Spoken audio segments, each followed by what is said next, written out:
Hare Krishna. Hello. So, which language we speak? English or Tamil? English. English. So, I'm very happy to be here in this group because it's not like a normal class. It's a very specific subject-oriented training program. So, normally in ISKCON, we don't have so much of training programs.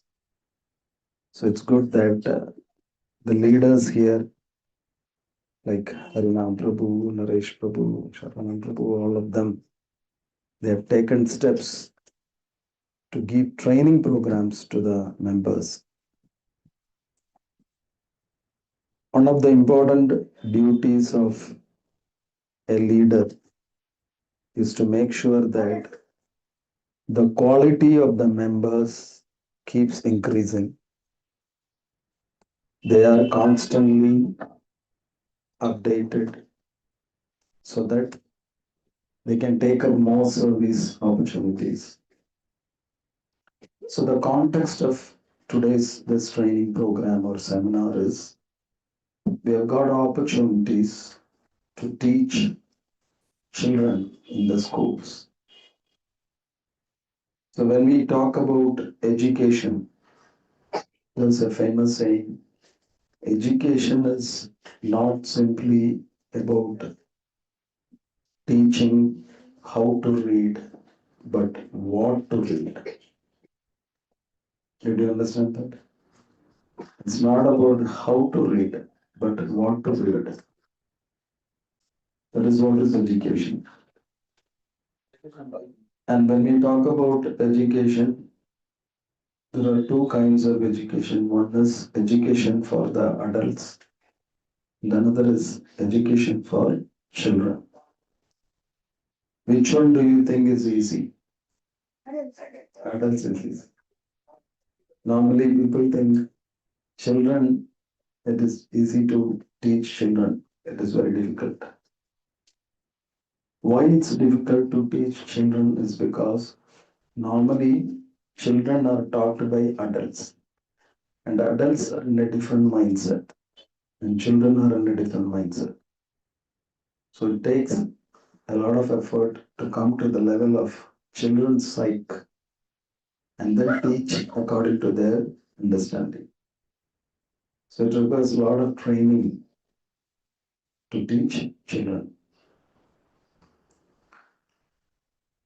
When we talk about educating children or for any matter, any other service opportunities, in fact, this rule can be applied to anything that we do. For instance, there is something called an incident. In our life, there are so many incidents. The incidents can be, the incidents can give us an experience, right? How do we get experience?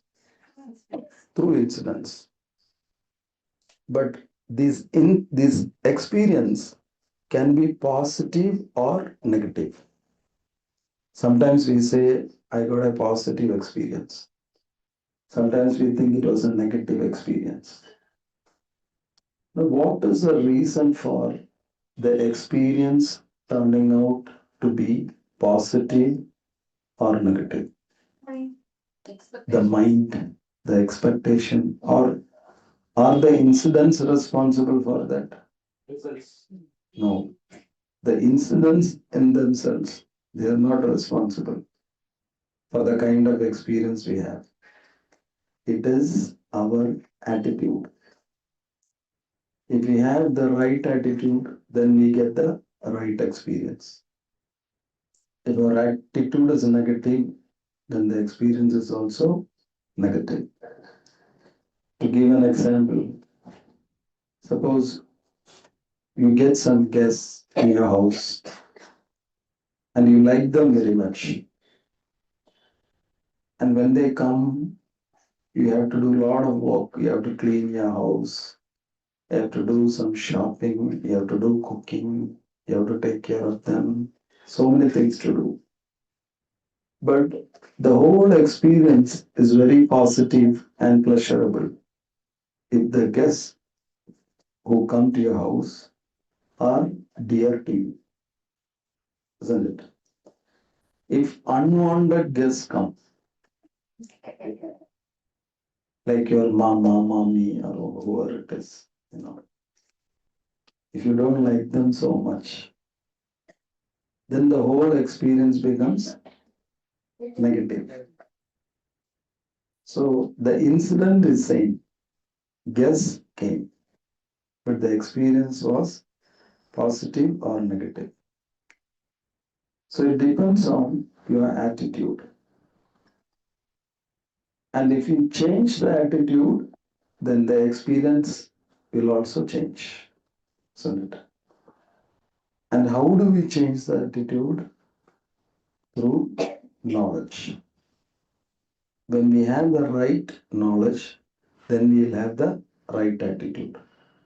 And when we have the right attitude, we'll have the right experience. So similarly, if we apply this to teaching, how does it work? That's what we try to see. This can be applied to anything in our life. But here specifically, we would like to apply this principle in teaching so that we get a nice positive experience. To start with, is teaching a profession or a lifestyle? What do you think?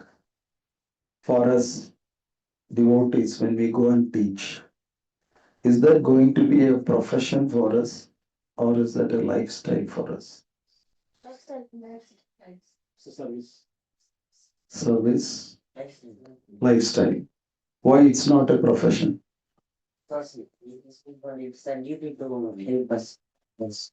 Yeah, because whenever we talk about a profession, three things come into the picture: time, effort, and remuneration.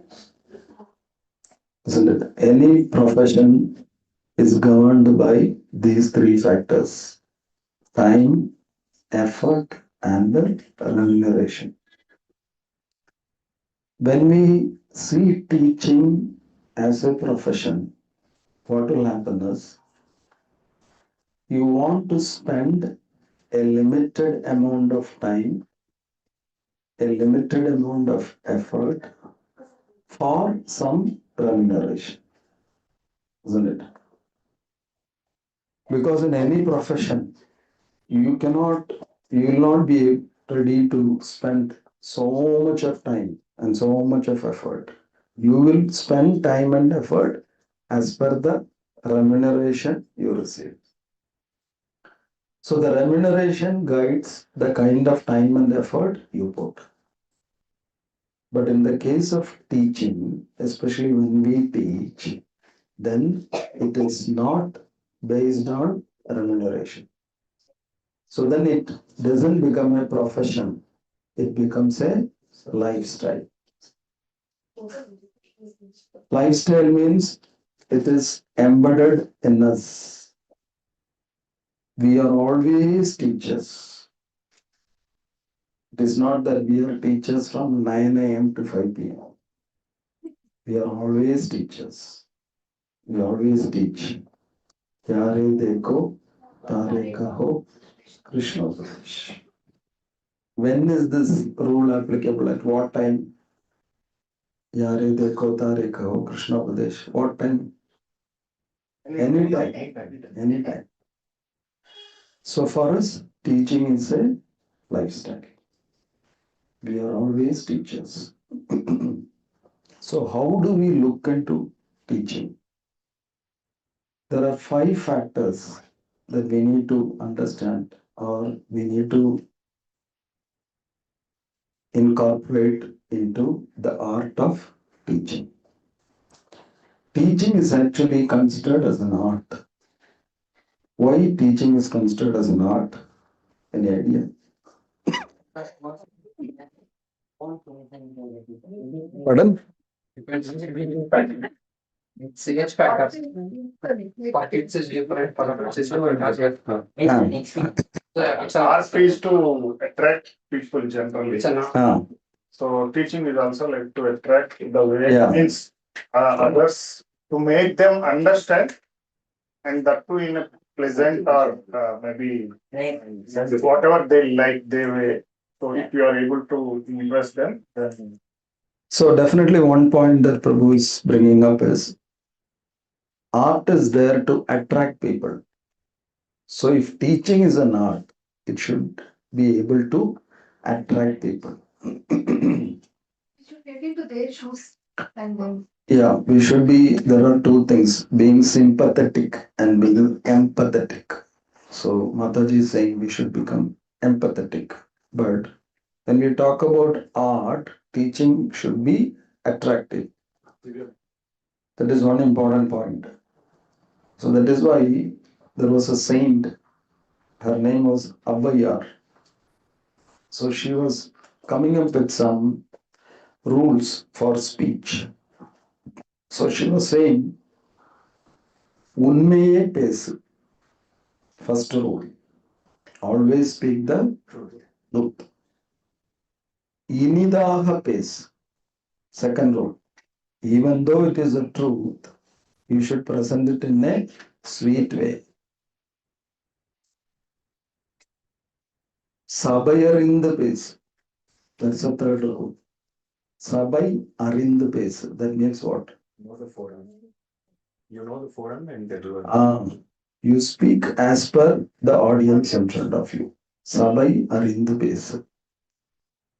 Then the fourth rule, which I liked very much, is பேசாமல் இருந்தும் பழகு.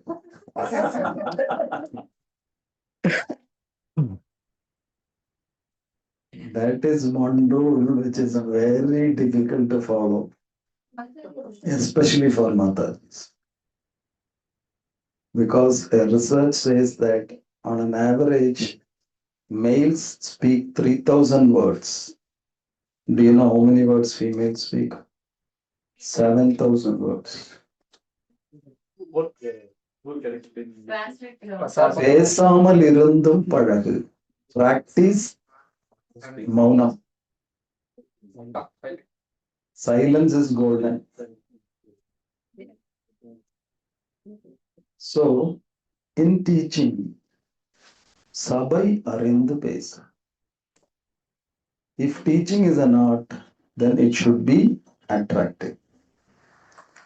How to make it attractive? That is the teacher's talent. That we cannot train beyond a certain limit. You should know how to make it attractive. Just like the doctor says, the child should be given this fruit or this vegetable for his health, but it may not be very tasty. The doctor will only say, Samo, you feed this vegetable for the health of your child. But how to feed it? That is up to the mother. How to make it attractive. So, if teaching is an art, it should be attractive. Then the second thing about being an art is, it should be flexible. It should be flexible. That's why nowadays there is something called contemporary dance. You heard about it? This was not there earlier. Earlier it was only Bharatanatyam, Kuchipudi, Kathakali, all those stuff anyway we don't understand. But nowadays they're bringing up art forms called contemporary dance. You must be knowing, right? I sometime back attended a Surya festival in Kerala. It is very famous. Once in a year they hold the Surya festival. So they invited me for a contemporary dance. So it was a blend of Bharatanatyam, Kalaripayattu. You know what is Kalaripayattu? What about Kalaripayattu? It is a Kerala martial arts. Kalaripayattu, just like karate, kung fu. It's a traditional martial arts from Kerala. So it is a blend of dance, martial arts, plus yoga. Very beautifully presented, contemporary dance, of course, with the background music. So, teaching should be flexible.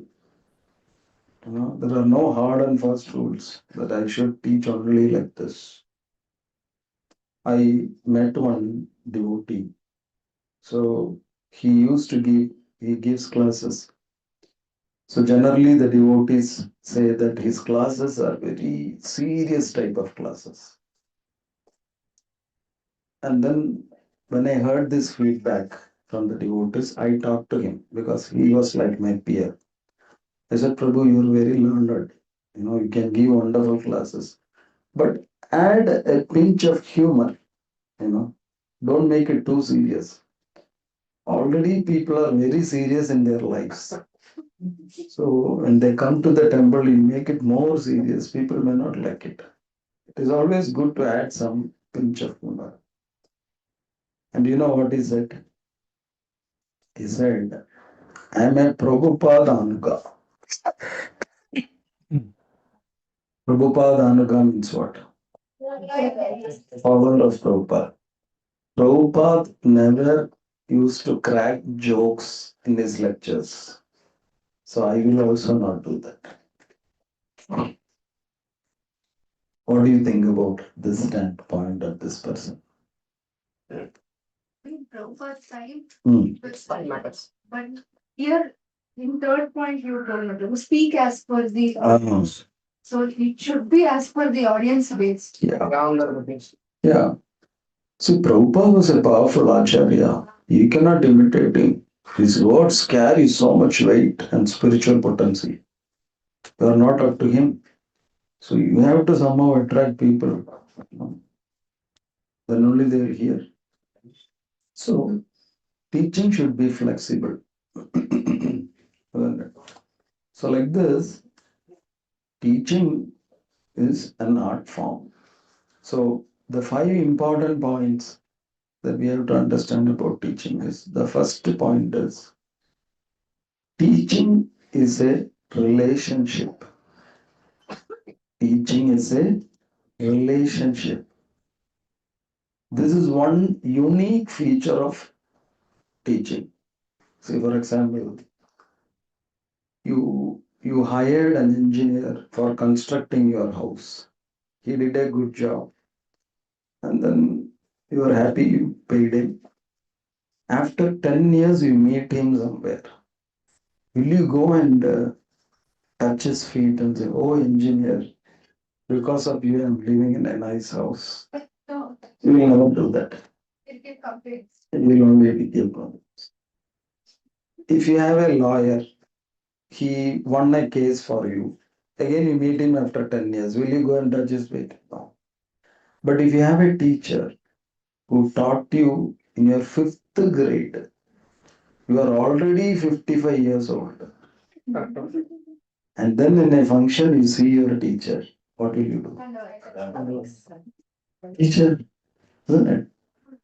So this is unique only to the teaching profession. It is a relationship. This kind of relationship is not found anywhere in any other job. Why it's a relationship? Because a teacher is not a Google app or a chat GPT. What is the difference between a teacher and a chat GPT? You can give more than what we want and unwanted. Chat GPT. Chat GPT gives a lot of information. A teacher will also give a lot of information. Necessary only teacher gives. See, Modify and they'll give. What a chat GPT will not transform you, but a teacher can transform you. But it may depend on the listener also. Yeah, it will depend on the listener also. If the listener is in the right mindset, a teacher can do transformation. But a chat GPT cannot do that. There is some. But to ChatGPT, you need to give instruction to get something, right? Yeah. But teacher does not take the instruction from you. They teach you. Teacher knows That's your it. heart also. What you want teacher. Yeah.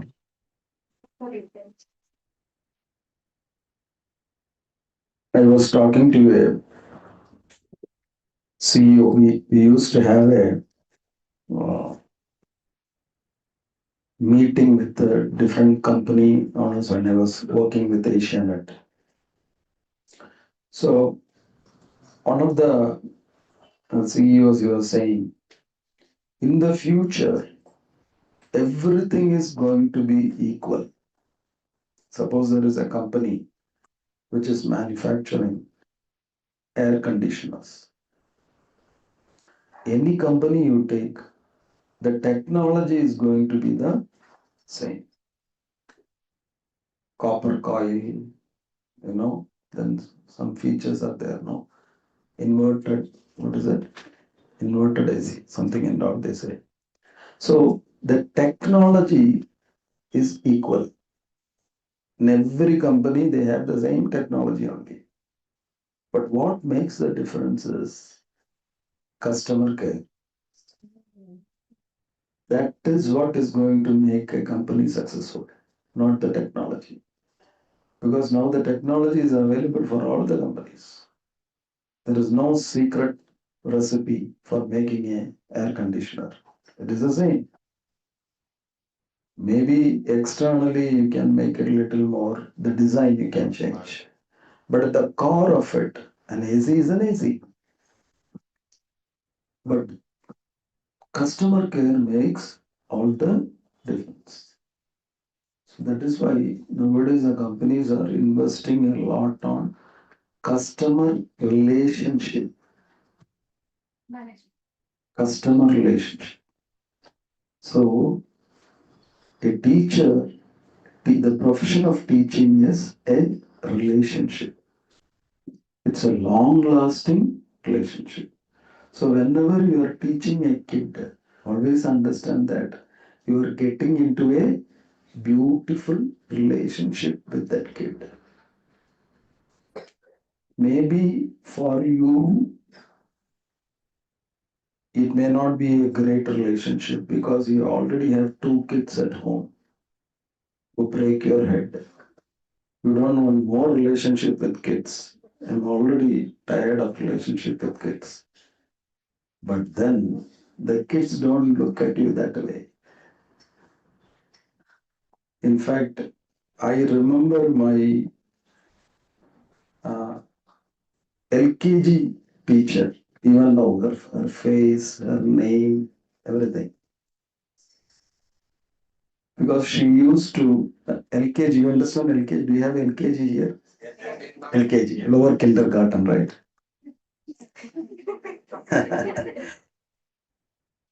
LKG, appa. So her name was Tara Andy. Andy. In my school, we used to call not teacher, we used to call them Auntie. Do you have that system in any of the schools? Some stuff we got. Support staff are called aunties. Aunties. No. Oh, Nannies. okay. But in my school, when I was studying, we always call teachers as Auntie. You know why? Because there is a relationship. Auntie means there is a relationship. Teacher means maybe there is not a relationship. Kids don't understand at least. So she used to feed me during the lunchtime. So I look at her as my second mother. So even though her face is very clear in my mind. So that's a relationship. Teaching is a relationship. It's a beautiful relationship. So that is the first point about teaching. And the second point about teaching is a teacher is always a role model. In the sense, students, children, especially, they look up to the teachers for everything. Like they used to, the psychologists, child psychologists, what they say is, for a child, father is the first hero. Because father can do amazing things. He will keep the child on top of a wall and he will ask him to jump and the child will jump and he will catch. Oh, father is so strong. If the child cannot open the milk bottle, father will open it so easily.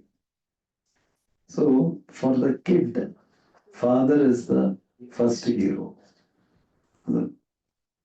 Similarly, teachers are also heroes for children, if you are the right teacher. And teachers are role models. And their job as a role model is not from 9 a.m. to 5 p.m. It is 24 hours. In fact, when a teacher walks into a classroom of, say, 30 students, he is under the surveillance of 30 CCTV cameras. Isn't it? All the attention goes to the teacher. When I was teaching in a college some years back, they used to keep a nickname for me. They were calling me the expressive teacher. Because when I tell a story, I have a lot of expressions. Even I did not notice that. They said, "Sir, you are very expressive." When others tell a story, they are like that, same expression. But you do like this, how, like that. So the teachers are always under the surveillance. Students are like CCTV cameras. They watch every single move of the teacher. Even outside the class. Even outside the class. Yeah, that's a very important part. Not only inside the class, even outside the class. So that means if you start teaching in a school, say one Sanskriti school, you are teaching Bhagavad Gita. So even when you are shopping in V-Mart, you have to be a teacher. Isn't it? You don't think that when I'm in school, I'm so nice, well behaved. Like that. In V-Mart, you fight with your husband. Some student will be watching. No? So it's a very heavy responsibility. So either you should be ready to become a true devotee all the time, or you should be ready to become a full-time actor all the time. Whichever is convenient. You want to be a full-time actor, huh? That is easy. So you may not remember that kid, but the kid knows you. You know, you are teaching in a classroom of 40 kids, you may not remember all their faces. But the kid must have come with the parents and that is my Gita class teacher and the Gita class teacher is fighting with the husband. So you are a role model 24 hours, even outside the classroom.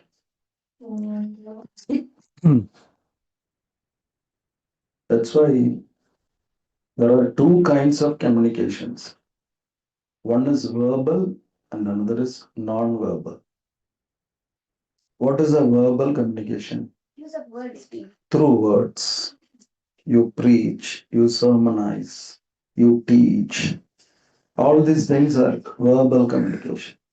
But non-verbal communication means the things we teach, you teach through your behavior. In fact, children learn more through non-verbal than through verbal communication. So sometime back, devotees, Grihastha devotees, they came for some kind of counseling to me. The usual husband and wife fighting. And then one another complaint they had was, we have two sons, they also fight. How to stop that fighting? That was another question they asked. Then I told them, either you don't fight or you fight inside the room. Then those kids will not fight. Either you don't fight, or if it is very tough for you to be like that, no, you don't, you want to fight only. Then you fight inside your bedroom, lock your room, fight and come back. Then your kids will automatically stop fighting. Why? They see you. If the parents are fighting, then the brother will fight with his younger brother. It's natural. Isn't it?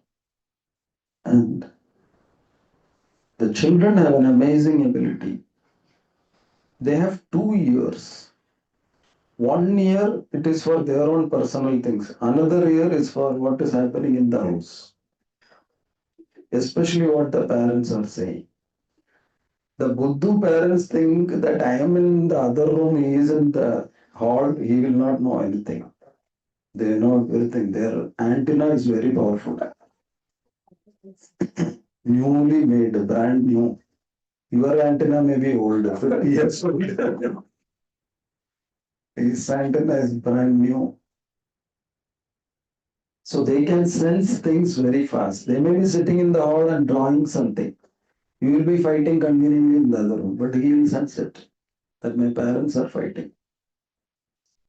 So it is very important to take care of our non-verbal communication. And that is why the scriptures have placed 4 people in a very high pedestal. Who are they? 4 people are placed at the highest pedestal. Mata, Pita, Guru, Deva. Guru is very important because he can really influence a person like anything. The scriptures say everyone needs to undergo 2 kinds of births. You should be born and you should be born again. Don't stop with one birth. Always you should be born 2 times. Technically it is known as Dvija. Dvija means what? Pankajam means what? One which is born from. Ja. Ja means born. Panga means dirt. Pankajam means lotus. Born from the dirt. That is why it is known as Pankaja. So, birds are also known as Dvijas. Why? From mother, first it comes out as an egg, and from egg again it's. There are 2 births. First they take the birth as a egg. Then they again take birth as a small bird.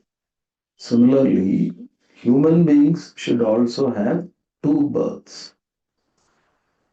First birth is, when you take the first birth, that birth is given by our parents. When they give you that birth, you get a gross body. Isn't it? It is known as bodily birth. Then there is a second birth known as cultural birth. A bodily birth, and the second one is a cultural birth.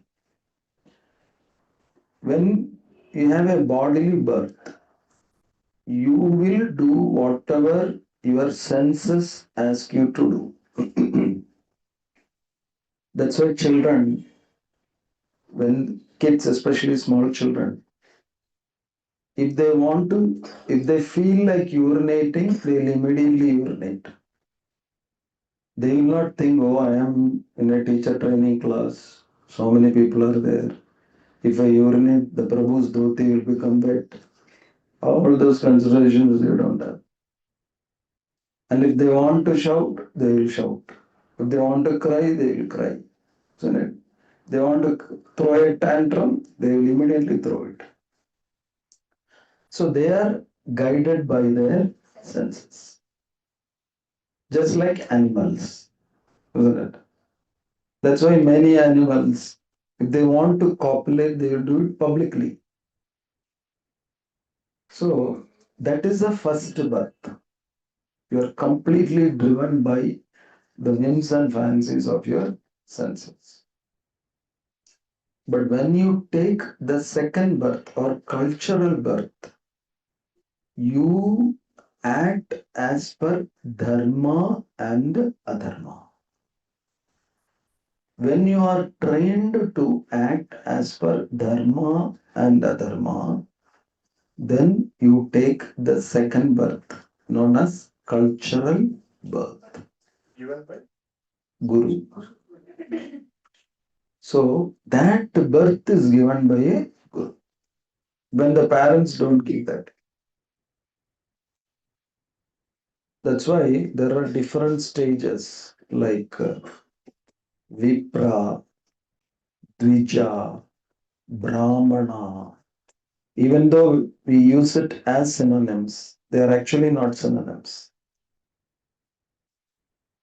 When you get a Brahman Gayatri Mantrobadesham, then you are known as Vipra or Dvija. Then the second stage is Vipra and the third stage is Brahmana. In the Dvija stage, you follow dharma without knowing the value or meaning of dharma.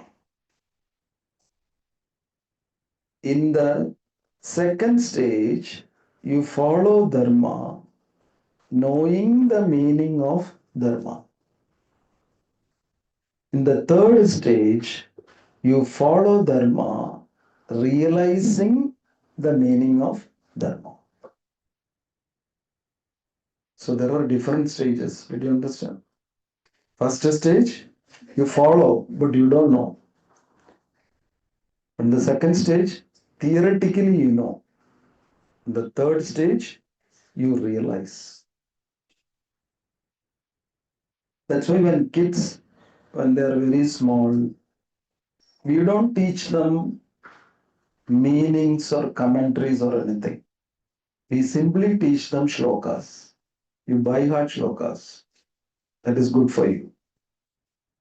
But later on, we teach them meanings. Later on, we teach them how to apply those meanings in their practical life. Then it is up to them. That's why Chanakya Pandit said, in the beginning, you train, in the beginning, that is when they are till the age of 7, you give them sweets, always sweets, gifts. That's how you bring up children. Once they cross the age of 7 till 15, you show them the stick and train them. After they cross the age of 15, you put your hands on their shoulders. So what does that mean? Putting your hands on the shoulders. You're a friend. After 15, if the father shows the stick, what will happen? He will grab the stick and show it to you. He will show another bigger stick to the father. So only till the age of 15 he can show stick. Then you put your hands around him. So that means by the age of 15, it is the duty of the parents or the guru to teach the children what is dharmam and what is adharmam. And then once they reach that age, then they can decide. No, if I do dharmam, I will be happy. If I do adharmam, I will become sad. That understanding should be given by the time, at least by the time they reach the age of 15. So, the second important aspect of teaching is a teacher is always a role model. And in psychology, they say giving the script. The script decides the future personality of the child. You know what is a script?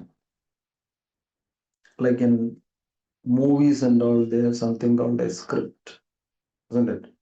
What is the meaning of a script in a movie, film?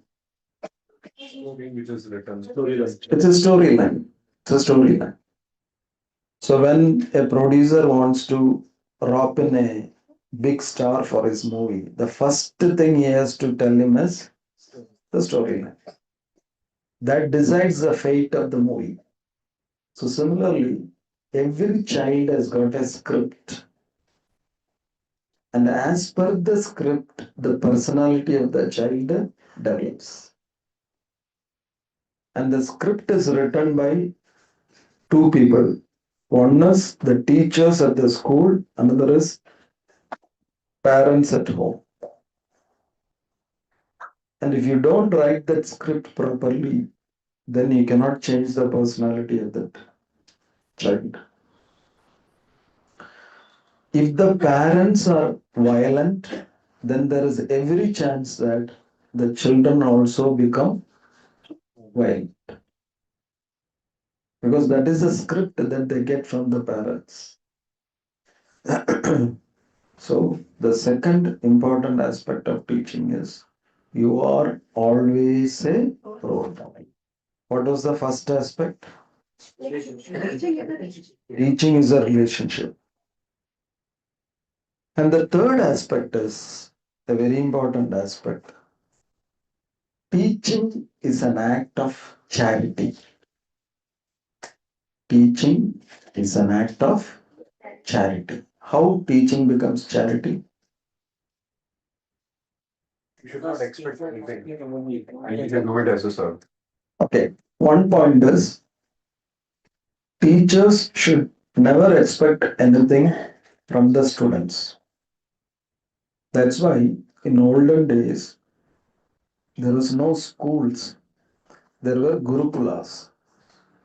The students used to live in the gurukulas and they used to help Guru Patni in cleaning the house, getting firewood, everything they will clean, cleaning the ashram, Gurukul. And finally, when the education is over, there is no fee system. There is a Guru Dakshina.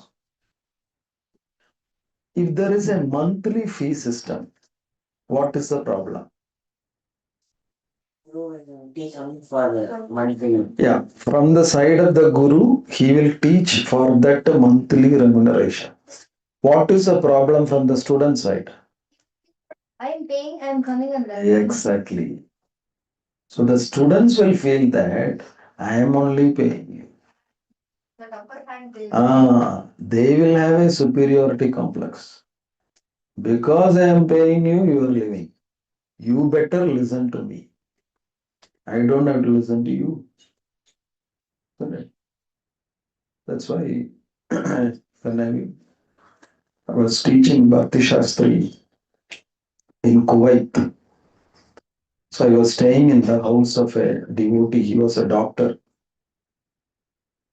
And he was sharing his experience in the hospital. He was saying, two kinds of patients come to the hospital.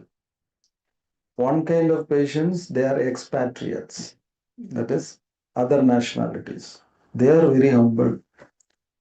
But when Kuwaitis come, they will tell the doctor what medicine to write.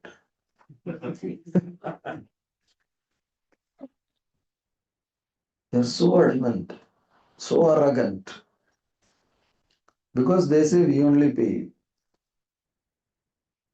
And in case the doctor made them wait for a longer time, then what these people will do is they have something like a belt, Have you seen the Arabs, Arab attire? Yes, yes. There is some kind of a belt here and all. They'll remove the belt and whip the doctor. The patient will treat the doctor first. Then the doctor will treat the patient. So arrogant they are. They'll spit if they are angry. He cannot do anything because they're completely at their mercy. And this poor doctor will never leave the job also because Kuwaiti dinar is the most valuable currency in the entire world. Do you know that? What was the remuneration when I went? 250. When I went there, one Kuwaiti dinar is equal to 250 rupees. Now I don't know what is the current value. So this is the problem. When you take fees, then what will happen? The students will think that I am paying you. You better listen to what I say. So actually speaking, teaching is an act of charity. That means, what are you giving in charity to the students? Knowledge. Jnana dana. Jnana dana. Whenever you do any kind of dhanam, the scriptures say there are two results. Phalam. One is drishta phalam and another is adrishta phalam. Whenever you do charity, any kind of dhanam, there are two results. One is drishta phalam and another is adrishta phalam. Drishta means what? Visible. So you get a visible result. And another is an invisible result. So suppose you are giving 100 rupees in charity to someone. What is the visible result? From your pocket, 100 rupees has been reduced. You had 1000 rupees in your pocket. You gave away 100. So what is the visible result? Your pocket money got reduced to 900. That is drishta bhalam. What is the adrishta bhalam? Invisible phalam you get. You get punyam. That is not visible. That is adrishta. Isn't it? Suppose someone steals 100 rupees from someone's pocket. What is the drishta bhalam for the thief? His pocket, which had zero balance, now has 100 rupee balance. That is drishta bhalam. What is the adrishta bhalam? Pava. But only in the case of jnana dhanam, the drishta bhalam and adrishta bhalam are little different. In the case of jnana dhanam, the drishta bhalam is you will get more knowledge when you give knowledge. Your jnanam will increase when you do jnana dhanam. Is that correct or wrong? Will your jnanam increase when you give jnanam to someone? Will it increase? Yes. That is why the scriptures say you get 1/4 of the knowledge from the Guru. Another 1/4 by discussing amongst your fellow students. Another 1/4 by teaching others. And another 1/4 in due course of time. Did you understand? Knowledge has got 4 parts. First part, 1/4 you will get from the Guru. Second part, you will get by discussions. Discuss with your friends, the other students. Then the third part, you will get by teaching others. And the fourth part, in due course of time. What does that mean? In due course of time.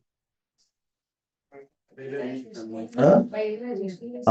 Through your own life experiences, you will learn. So one important way of getting knowledge is to teach others. For example, you are supposed to take a Gita class based on the first shloka of Bhagavad Gita. So when you prepare and when you give a class, after giving class, is your level of knowledge, has it increased or decreased? Definitely increased. So teaching will increase our knowledge base. So that is the speciality of a Jnana Dhanam. So in Jnana Dhanam, the Drishta Bhalam is also increase of knowledge, and the Adrishta Bhalam is also increase of Punya. In other Dhanams, the Drishta Bhalam is decrease of whatever you give. Isn't it? But in Jnana Dhanam, both will increase. And another important aspect of Jnana Dhanam is the knowledge can never be robbed by anyone. Any other things, whether it is money, cloth, or anything, someone can rob it from you, take it away from you. But knowledge can never be taken away by anybody. So the third aspect of teaching is it is an act of charity. So why are we discussing all these points? Your attitude about teaching should be correct. Nowadays, suppose you go to any school and you ask the students, in the future, you want to become what kind of profession you want to take up. In my days, there were only 2 options, doctor or engineer. Otherwise, you are good for nothing for you. And unfortunately, personally speaking, I did not have any interest in both. But then my family forced me to become a doctor. So I went to Russia to become a doctor. 1 year I was there, and then the teacher said, better you go back to India. Otherwise, we will forget whatever we learned. So they sent me back to India. So even now, generally students will say doctor, engineer, or chartered accountants or scientists. But very rarely students will say want to become a teacher. Because being a teacher is not a very coveted profession.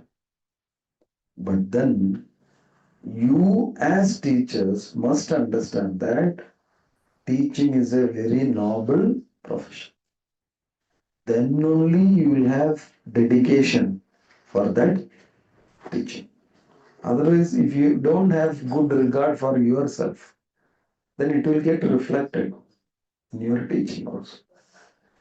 So that's why we should understand that unlike any other job, teaching is a relationship. No other profession can establish a relationship like this. So that is the first point. Notice the second point. Teachers are role models. You can positively mold a lot of kids You can be an instrument of transformation. So it's a very noble profession. And what is the third point? It is an act of charity. In all other professions, you take money. You simply beg for money. But here you are giving. It is only in teaching. You give. So it's a very noble profession. And what is the fourth point? So these 3 points are clear? Yeah. So these 3 points are discussed why? So that you will have a very high right attitude and a real self-esteem for the teaching profession. And the fourth point is self-validation. Self-validation. See, for instance, nowadays, if we need to have some self-confidence or self-respect, what are the factors that are required? Many people say that I'm not self-confident. How do I increase my self-confidence? Generally, in this material world, self-confidence is boosted because of a few factors. One major factor which contributes to boosting self-confidence is money. If you are very rich, then naturally you will be very confident. I can do whatever I want. Someone recently sent me a video, and there was a rich man who was sitting in a hotel, and there was another lady sitting close by, and he was eating something, and he wanted to wipe his mouth. So there were no tissues around. So he looked to the side, and this lady was sitting wearing a very long white gown. So he took that gown and wiped his mouth and put it back. So lady is startled, new gown, white gown, and without even asking her permission, he said wiping. And she started shouting. And he looked at her, took a bunch of dollars from his purse and threw it at her. Go buy a new gown for yourself. So confident is, he can do anything. That is not a confidence, but they think it is confidence. Go buy a new gown. So, in the material world, people consider money as a factor for confidence. For some others, it is physical beauty. I'm very handsome, I'm very attractive, I'm beautiful. So they are six packs, yeah. But six packs, the problem is you have to keep opening your shirt every time. How it is possible. So, so that is another factor which contributes to self-confidence. Then knowledge, of course. If you are a very educated person, you have a PhD, this and that, then you feel very confident. Then if you are in a very high position, then also you feel very confident. But teachers are confident not because of all these factors. As teachers, we have so much of self-esteem because we are contributing to mold a good generation of people. We mold a future generation. That is our confidence. Nobody else can do this. We are very confident. That's why Śrīla Prabhupāda was very confident. Because he knew he is going to change an entire generation by his teachings. That is why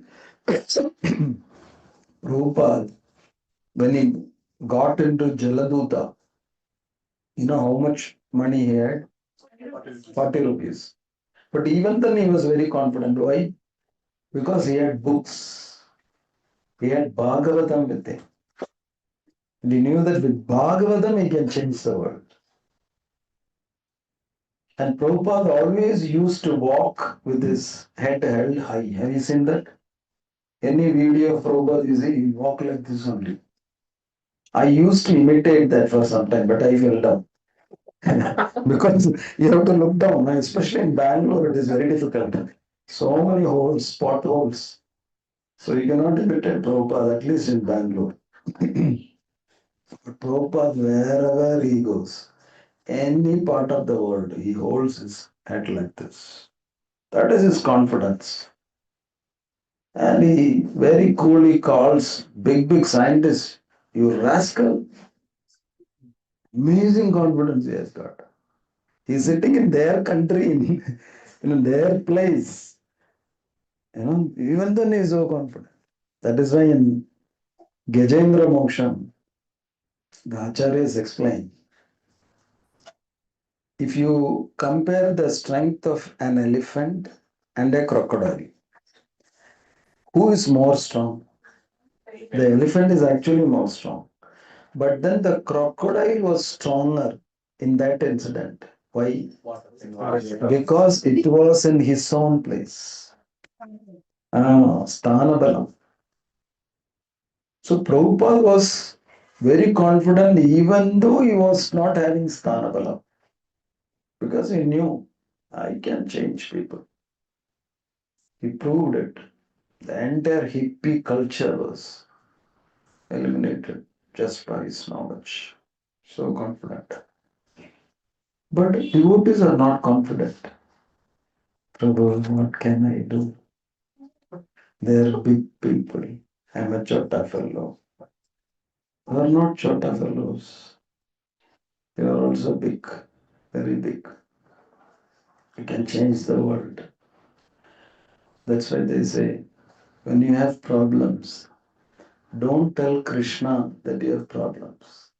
Instead, go and tell problems that I have Krishna. That is our confidence. Don't go and tell Krishna that you have problems. Instead, go and tell the problems that I have Krishna.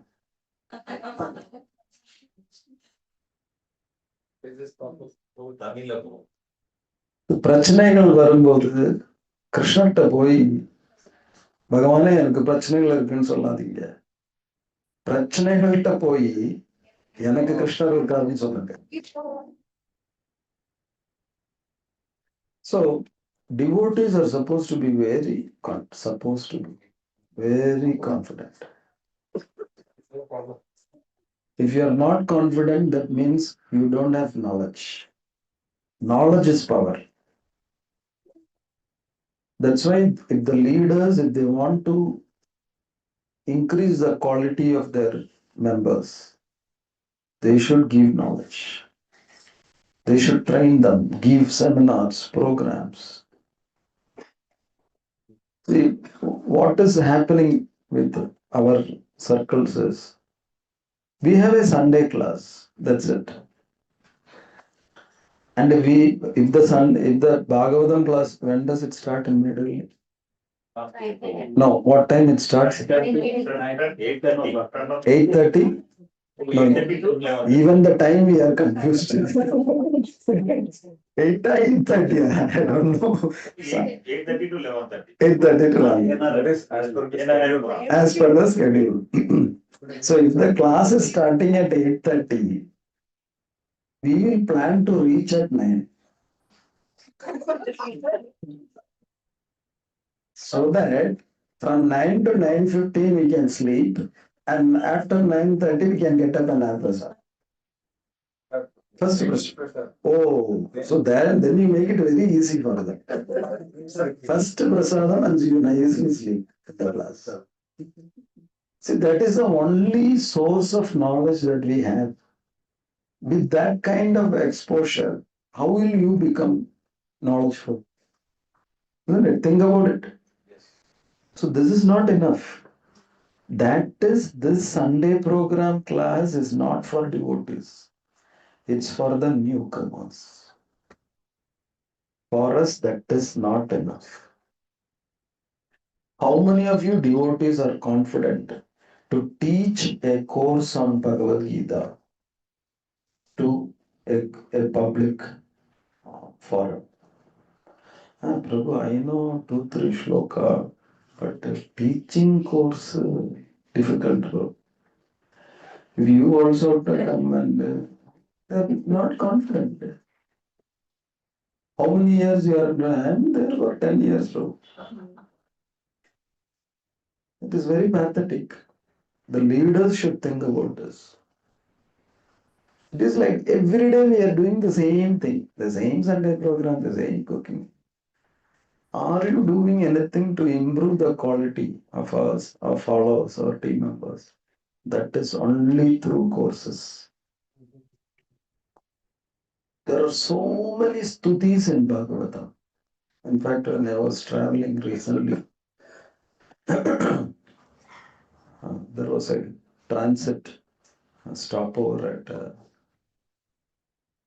think Vijayawada. So I had 2 hours time in the airport. So I was going around and there was one bookstore. And there was a book. It is called Bhagavata Stuti Manjusha something.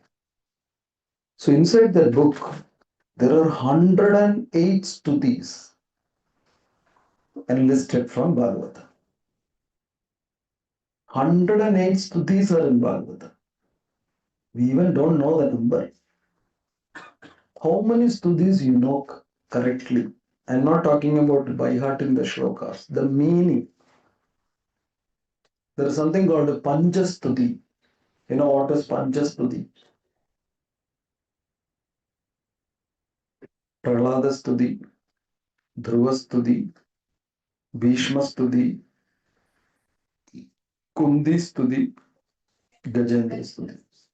This is known as Panchastuti. You don't even know the Panchastutis.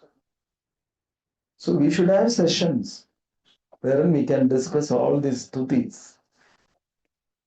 Let's have specific programs, not general classes like that. That is for the newcomers. Then you will become confident to preach. Otherwise, you are not confident, you know. And we should also have, to begin with, a course on Bhagavad Gita. You know, wherein we get an entire overview of Bhagavad Gita. All those things we should plan. Then we can have courses like overview of Śrīmad-Bhāgavatam. What is each canto discussing? What is Bhishma Stuti? Let's have a session on Bhishma Stuti alone. We discuss only Bhishma Stuti. At least we know the Pancha Stutis at least. And what is Chaitanya Siksha? We don't know. Isn't it? So there are so many. What about Chaitanya Charitamrita? You leave aside all those things. Do you know the life history of Śrīla Prabhupāda? Maybe you know bits and pieces. He was born in 1896. Not even unbridged. Bits and pieces of information. That's it. We should be ashamed. You don't know about our founder ācārya. You should have a course for that. Prabhupada's life history. There is a course. Do you know that? Course is called Founder ācārya course. Wonderful course. I attended that course long back done by a Prabhupada's disciple. He was a Prabhupada's disciple. Wonderful course. So you should plan for all these courses. Otherwise, years will go like this, you know. You will not feel any confidence. You will not be able to preach. So teachers should be very confident. I know. It is not arrogance or pride. It is self-confidence. I know my subject. I know Bhagavad Gita. I can teach. That confidence should come to you. That is only through courses. Well-designed courses, not through Sunday Pro classes. That will not happen. Anyway, So we are teachers and we should have a real positive self-esteem for our seva. That is the fourth aspect. And the fifth aspect is adaptability. Whenever I suggest that, Prabhuji, why don't you teach? Mataji, why don't you teach? Generally, what they say is, Prabhu, I'm not so learned to teach. I'm not feeling so confident. But then we all have a nature to adapt to our situations.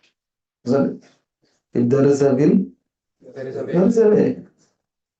If you really want to teach, you can get the necessary, sources or skills to teach. That is possible.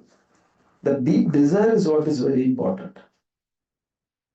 For instance, there is a girl and she is studying in the college. And we know how girls are when they are studying in the college. When the mother asks the girl to come and help in the kitchen, what will the girl say? What will she say? I have to study.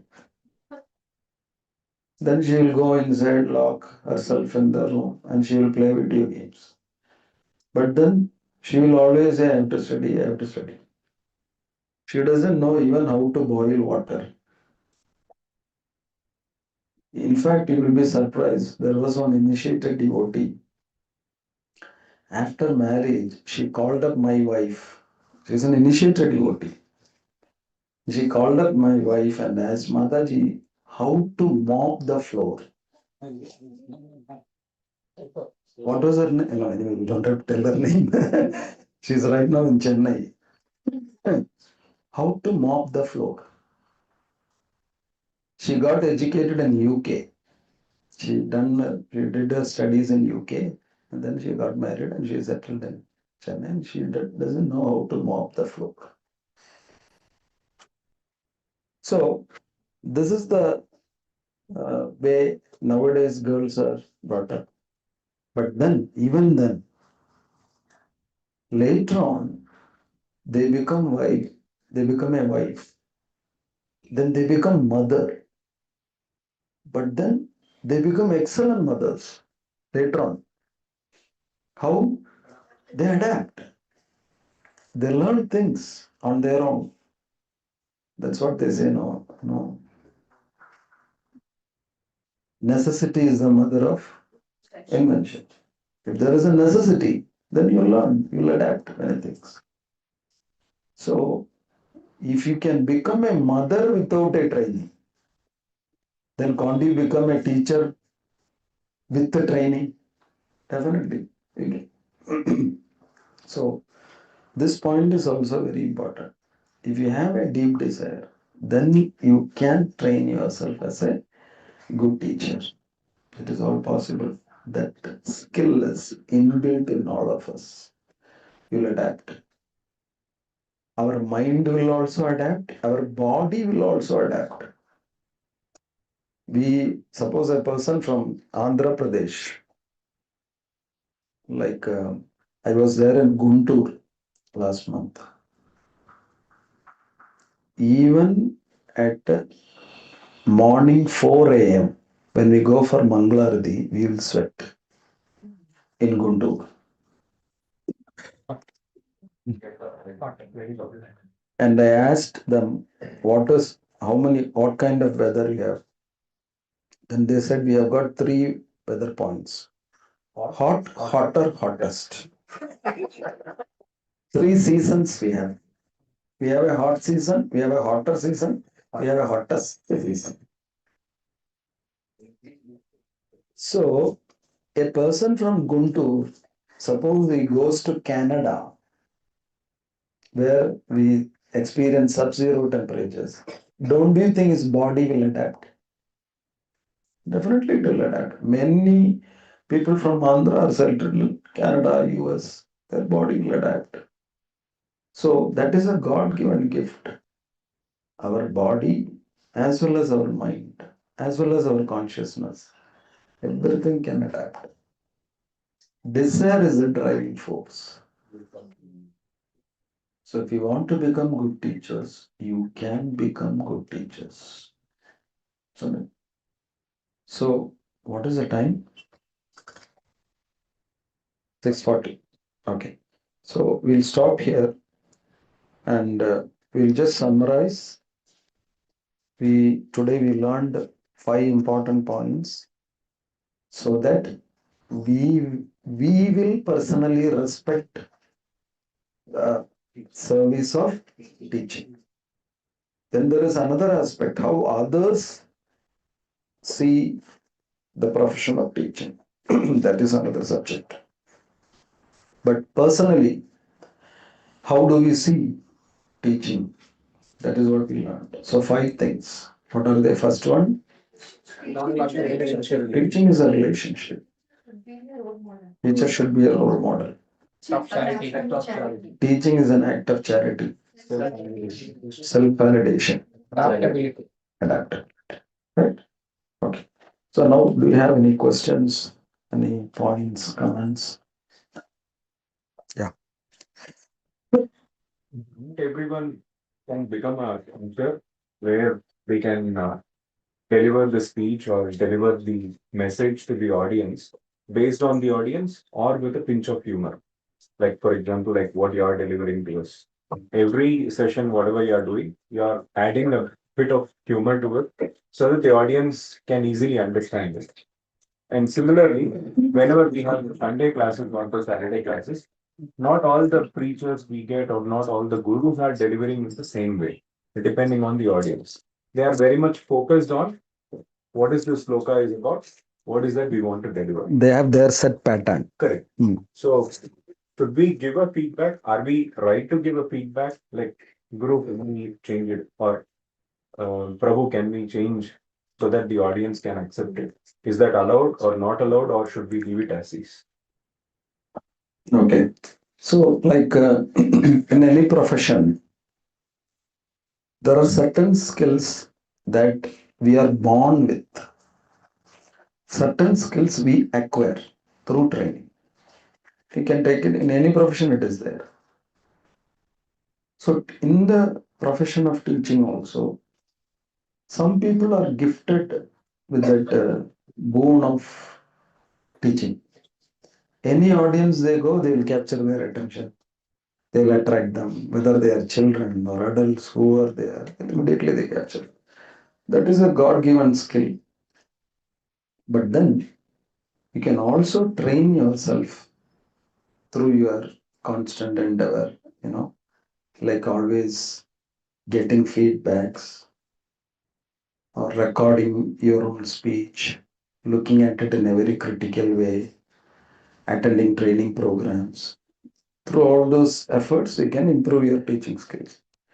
But then sometimes people may not be open to feedback. Only if people are open to critical feedback. Whenever, see, most of the time, even when they ask, how was my lecture? Deep within their mind, they expect appreciation. They don't expect, critical analysis. So, if they are not in a mindset to accept that critical analysis, it will not help either them or the person who is giving the feedback. So, it's better to keep silent. But they will continue to do the same way. But then they should come up. Okay.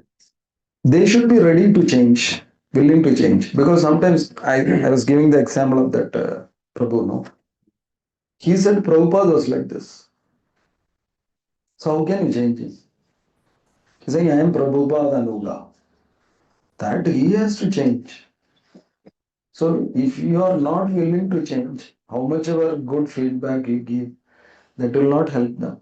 Because they think my way of giving class or teaching is correct only.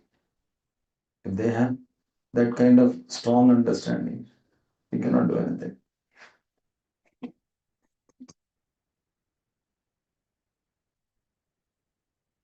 Any other questions, comments? Yeah. So, thanks for Balaji. One doubt I have. So, said 1/4 of the knowledge when comes with when we are teaching with others. So, my experience is, even Sundar Prabhupāda asked me to so I'm preparing for the class and somehow deliver the class there.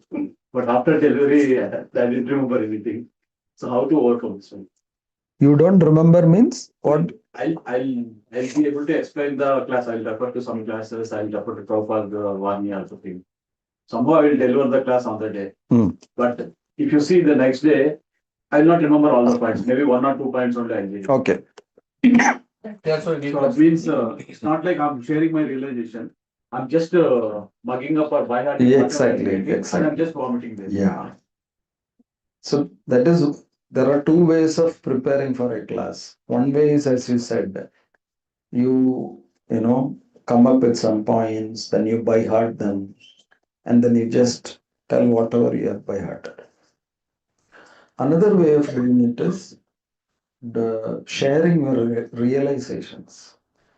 See, if it was simply the points that you collected from Śrīla Prabhupāda's books, then those books are available to the audience also.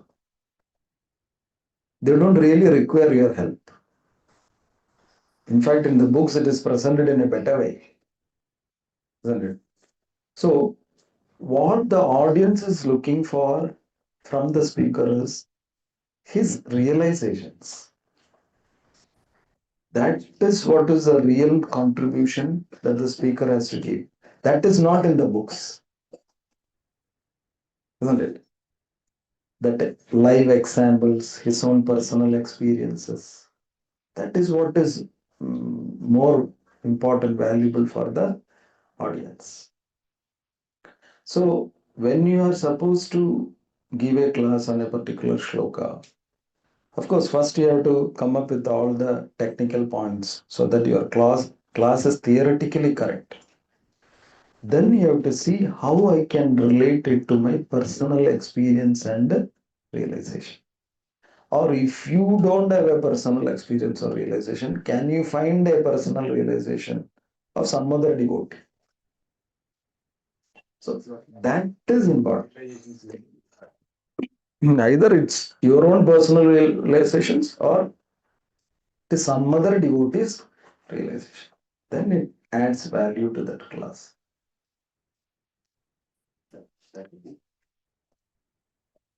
And also, you have to see when you learn this in TTC programs, teacher training programs. There is a concept called a lesson plan. Every teacher should be prepared with a lesson plan. See, for instance, if you have 45 minutes, then how are you going to spend that 45 minutes? You should have a very clear-cut idea about that. At the end of the session, before even you start giving that lecture, you should have decided what are the take-home points for the audience. So, if you don't have clarity on those take-home points, then your whole class will be wishy-washy. You go round and round like this. So your introduction, your body, your conclusion, your analogy, your examples, your realization, everything is there to push or power that take-home points. That is also very important. In many sessions, we don't have any take-home points. We ourselves don't know what is the take-home point for the audience. We are very theoretical about our class. A class know what story I should say. Which story I don't know. Some story I will say. One shloka should be there. One this should be another. Okay, fine. My class preparation is done. That will not work. Realization, take home points. Of course, it comes through a lot of practice. It's not that everyone becomes a good lecturer overnight.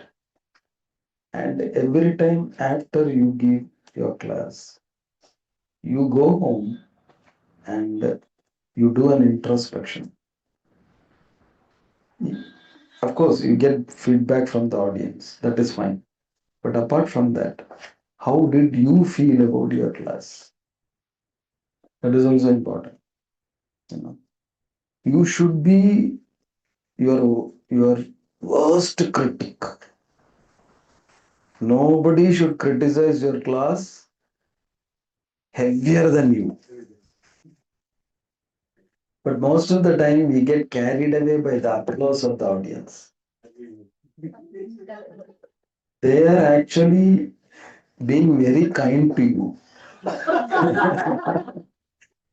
Poor fellow, 45 minutes he's talked. Let us give him some inspiration. They don't clap, you will continue for another second. That's why they clap. That's why they clap. Isn't it? Otherwise, don't bother about their applause, you patch it. I have done this. So don't get carried away by the feedback. See, suppose after the session, if I ask someone, Prabhu, Mataji, oh, Prabhu, wonderful class. But I know I should know how to judge my class. Every class I should learn something. This is where I should have improved. This is something that I should have added.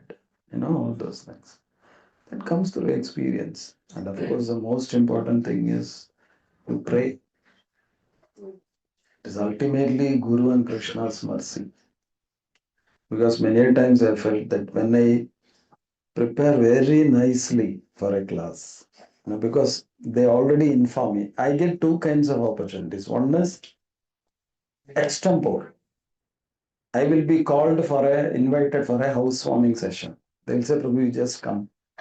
Set your lotus feet. That is enough. Like that and all they'll come. So I'll think only I have to set my lotus feet and come. And I go there, 50 people will be there and they'll give me a mic. Hare Krishna. Give a class. You never told. No, they all want to hear something. No, how much time? Just 1 hour you can speak.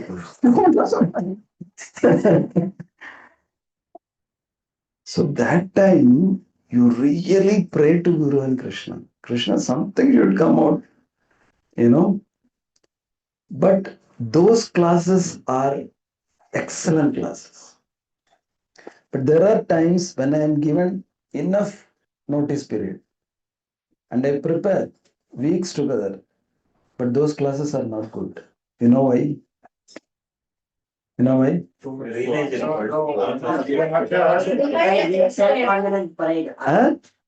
Because when I have already prepared, I am confident on my preparation.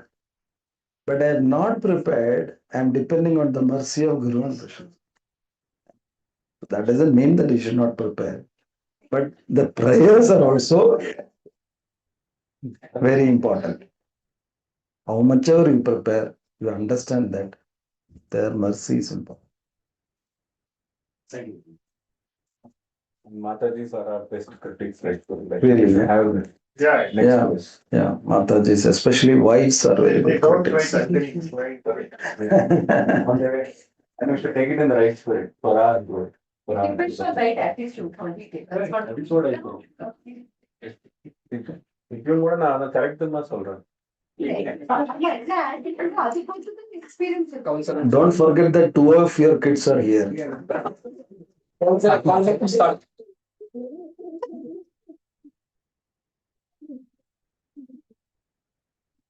In this conversation, we saw that there will be critics. So what if our own person, a critic, is among the audience and trying to show us in front of all our students, then what to do? How should we react to that and respond to that? That is who is criticizing?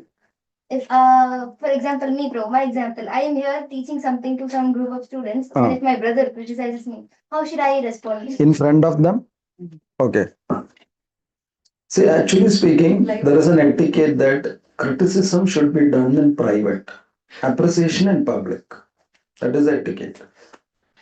Because even if the criticism is done in the right spirit in front of the public may not take it in the right sense. Their esteem for the speaker may reduce. That is not good. The audience should have high esteem for the speaker. That's why whenever a speaker comes, there is an introduction. He has done such and such courses, this, that, so that the audience are more receptive and attentive to the speaker. So this etiquette is important. Always criticism should be done in private. It is not good to do it in the public. So how could the teacher respond to that Prabhu so that he could maintain a Well, in the public, you can always respond to it in a very gracious way. Thank you for your feedback, suggestions. I'll definitely take it into my heart and try to improve in my future sessions. That's it. And also, you should be prepared to get criticisms from some audience. They are very hostile. Now, there are two kinds of audiences. One is very supportive audience. Another is a hostile audience.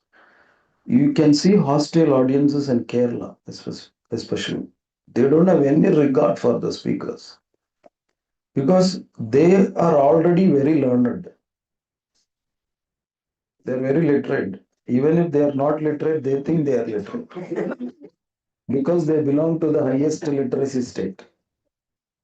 So, whenever we give sessions in Kerala, there is a group of people who come and attend very attentively the class to criticize. Their very objective is to criticize. They are the people who come at the right time. If the lecture starts at 5 p.m., they will be there at 4:30 p.m. But they come to criticize. Like for instance, once I was giving a class in Balaramapuram place. So I was talking about Kauravas. So many people appreciated, Prabhu, you know so much, you are very learned, this and that. And one person said, you know Mahabharatam? I said, I've studied a little bit. You know, there are, how many Kauravas are there? I said, yeah, 100 boys and one girl. And what is the girl's name? Dushala. Who is the eldest son? Duryodhana. So you say you know Kauravas. So what is the name of the 54th brother? Who knows the 54th brother? I know only one guy's name, Duryodhana. So you don't know the 54th brother. Then what is? Like that they will say. Then what I said, do you know the 54th? No, you don't know. I also don't. So you have to be ready for such critical feedback also. Sometimes people come for that only. So you should be cool. Maintaining a cool is very important. Don't get flared up.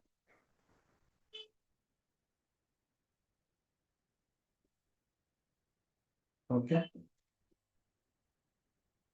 So stop here. So this is the first session. So in the first session, we are discussing about what? The right attitude for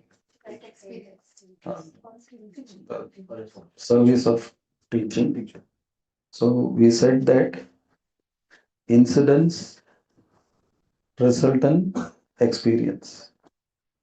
Experience can be good or bad depending on our attitude. And attitude can be right or wrong depending on our knowledge. So if we have the right knowledge, then our attitude is also correct. Our experience is also good. And the incidents we don't blame. So this is applicable for anything and everything in our life. Normally we blame incidents. Incidents are neutral. Your attitude matters. So we have two more sessions. So we completed the first session. So are you interested in those two more sessions or this itself is enough? Two more sessions. Okay. Okay. So we'll plan. When can we plan the next session? When are we going to Dwaraka? Friday. Friday we are going. Okay. So this Friday we are. So that means after next week we'll plan.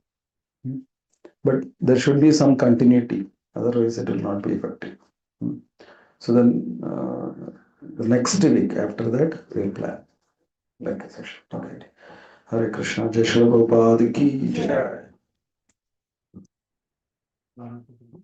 Hare Krishna, Prabhuji. Yeah.